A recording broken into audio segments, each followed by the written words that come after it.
फेसबुकमा तपाईहरुले video post गर्दा गर्नुभएको गल्तीको पर्दाफास आज म यो भिडियो मार्फत गर्न गइरहेको छु। भिडियो चाहिँ एकदमै इन्फर्मेटिभ भएको कारणले अन्त्यसम्म हेर्नु होला भन्न चाहन्छु अनि यो भिडियोलाई तपाईका धेरै भन्दा धेरै साथीहरुले शेयर गर्नु होला। मेरो यो भिडियोमा गएर एउटा मिठो कमेन्ट गर्नु होला र त्यो कमेन्ट जसले देख्नुहुन्छ कमेन्टको थ्रुबाट साथीभाइहरुलाई फलो गर्नु होला र आफ्नो फलोअर्स पनि इन्क्रिज गर्नु होला। अबबाट यो तरिका अपनाउनुहोस्, भिडियो पोस्ट गर्दाखेरि पत्याउनै नसकिने भ्युज चाहिँ आउने छ है त साथीहरु। अब ढिलो नगरिकन विषयवस्तुतर्फ नै लागौँ है त। फेसबुक एपलाई क्लिक गर्नुहोस्, त्यसपछि क्रिएट रिलमा क्लिक गर्नुहोस् तल गएर, त्यसपछि तपाईले चुज गर्नुहोस् भिडियोलाई, त्यसपछि नेक्स्टमा क्लिक गर्नुहोस्, माथि मिलाएर मजाले क्याप्सन्स लेख्नुहोस्। भिडियो जुन विषयको छ भिडियोसँग सम्बन्धित माथि टपिक लेख्न सक्नुहुनेछ।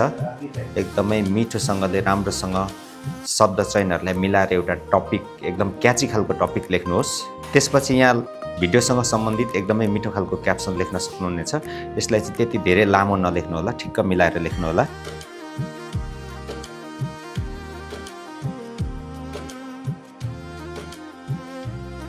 जब तपाईले क्याप्सन्स लेखिसक्नुहुन्छ त्यसपछि सबै क्राइटेरिया पुगेपछि यहाँ यसरी ग्रीन टिक मार्क आउँछ। त्यसपछि ह्याशट्यागमा क्लिक गरेर तपाईले केही ह्याशट्यागहरुलाई पनि चुज गरेर ह्याशट्याग राख्न सक्नुहुनेछ। यहाँ मैले चाहिँ फर यु पेज भनेर राख्न गइरहेको छु। मैले अर्को पनि ह्याशट्याग राखिराखेको छु जुन ह्याशट्याग म चाहिँ युजुअली युज गर्छु।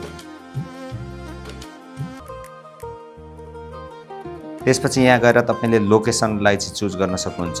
तपाईको भिडियोलाई जुन देशको अडियन्सहरुले बढी हेर्नुहुन्छ उहाँहरु भएको ठाउँको लोकेसन राख्न सक्नुहुनेछ तपाईले। अब तपाई शेयर टु योर स्टोरीमा क्लिक गर्नुहोस्, यहाँ गएर इनेबल गर्नुहोस् है। शेयर नाउ गर्नु होला, एडिट कभर गर्न सक्नुहुनेछ।